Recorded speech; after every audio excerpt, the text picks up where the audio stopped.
गरुड़ पुराण, मृत्यु के बाद क्या होता है, इस पर शायद ये दुनिया का सबसे विस्तृत और रहस्यमयी ब्लूप्रिंट है। आज के इस विश्लेषण में हम इसी प्राचीन हिंदू ग्रंथ के पन्नों को पलटेंगे। ये कोई डरावनी कहानी नहीं है, बल्कि आत्मा की यात्रा और कर्मों के सिद्धांत का एक बहुत ही लॉजिकल, मेटाफिजिकल मैप है, जिसे हम आज बिना किसी पूर्वाग्रह के समझने की कोशिश करेंगे। एक बहुत ही गहरा सवाल जो अक्सर हम सबके मन में आता है, जब चिता की आग पूरी तरह ठंडी पड़ जाती है तो उसके ठीक बाद असल में होता क्या है। गरुड़ पुराण साफ कहता है कि मौत कोई दी एंड नहीं है, बल्कि ये एक बेहद जटिल और अदृश्य यात्रा की बस शुरुआत भर है। एक ऐसी यात्रा जो पूरी तरह से इस बात पर तय होती है कि इंसान ने अपनी जिंदगी में क्या कर्म किए हैं। तो चलिए इस सफर के 5 अहम पड़ावों को जल्दी से देख लेते हैं। पहला, आत्मा का प्रस्थान। दूसरा, वो भयानक यात्रा। तीसरा, यमराज के दरबार में न्याय। चौथा, अलग अलग नर्क लोक। और आखिर में पुनर्जन्म या फिर मोक्ष। पहला चरण, आत्मा का प्रस्थान और जिंदगी का वो भ्रम।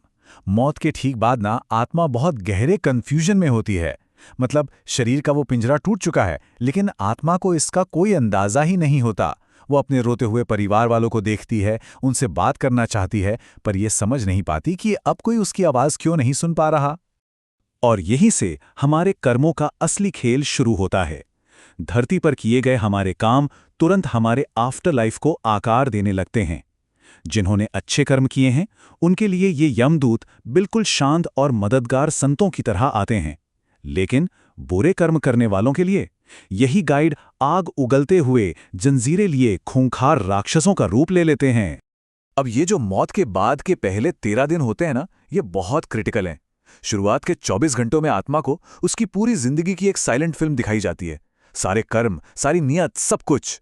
फिर जो 10 दिनों तक पिंडदान होता है, वो कोई भूख मिटाने के लिए नहीं होता।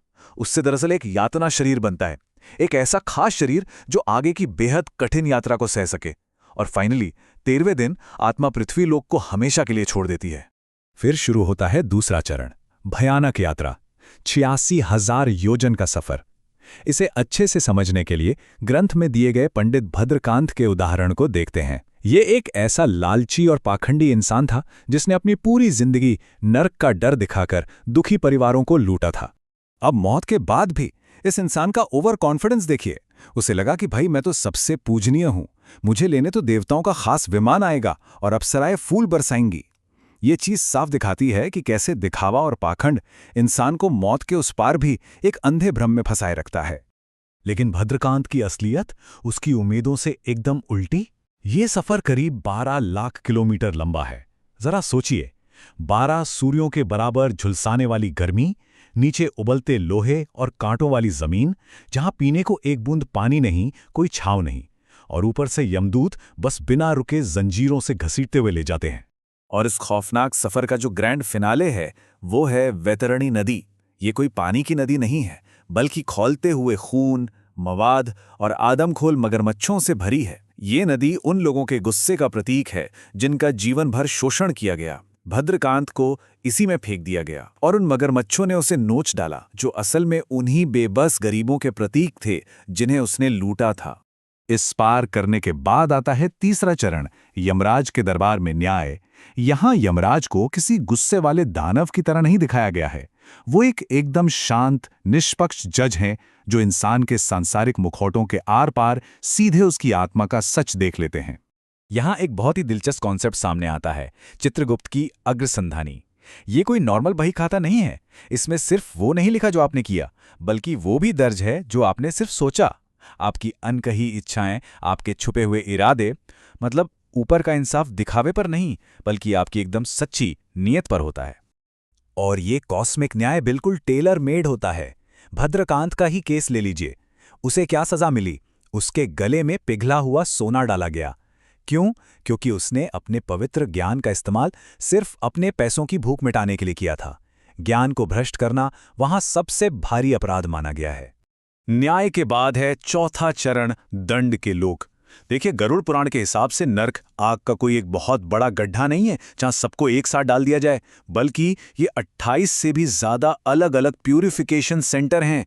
हर सेंटर एक खास पाप की गंदगी को धोने के लिए डिजाइन किया गया है। ये सिस्टम कितना कस्टमाइज्ड है, जरा इस मैट्रिक्स को देखिए। अगर किसी ने संपत्ति हड़पी है तो उसे तामिश्र के घोर अंधेरे में डाल दिया जाता है। जो सिर्फ शौक के लिए जानवरों को मारते हैं, उन्हें कुंभी पाक में खौलते तेल का सामना करना पड़ता है। धार्मिक पाखंड के लिए 80 पत्रवन के तलवार जैसे पत्तों वाले जंगल में दौड़ना होता है। ये सजाएं नहीं है, ये सीधे तौर पर कर्मों का सुधार है। अब आते हैं पांचवें और आखिरी चरण पे, पुनर्जन्म और मोक्ष। क्या ये सब यही खत्म हो जाता है? बिल्कुल नहीं। नर्क की ये भयानक पीड़ाएं हमेशा के लिए नहीं है। ये बस एक टेम्परेरी सर्विसिंग है। आत्मा शुद्ध होती है और फिर अपनी फ्रीक्वेंसी के हिसाब से एक नया जन्म लेती है। 84 लाख, ये नंबर जरा ध्यान से देखिए। ग्रंथ कहता है कि टोटल 84 लाख योनियां या प्रजातियां हैं जिनमें एक आत्मा जन्म ले सकती है।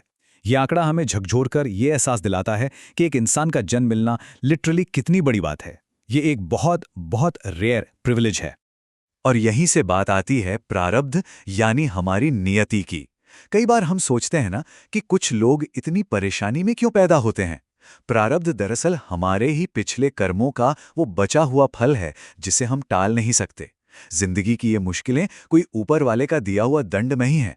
ये तो बस हमारी खुद की छोड़ी हुई कर्मों की पढ़ाई है जो पूरी करनी बाकी है।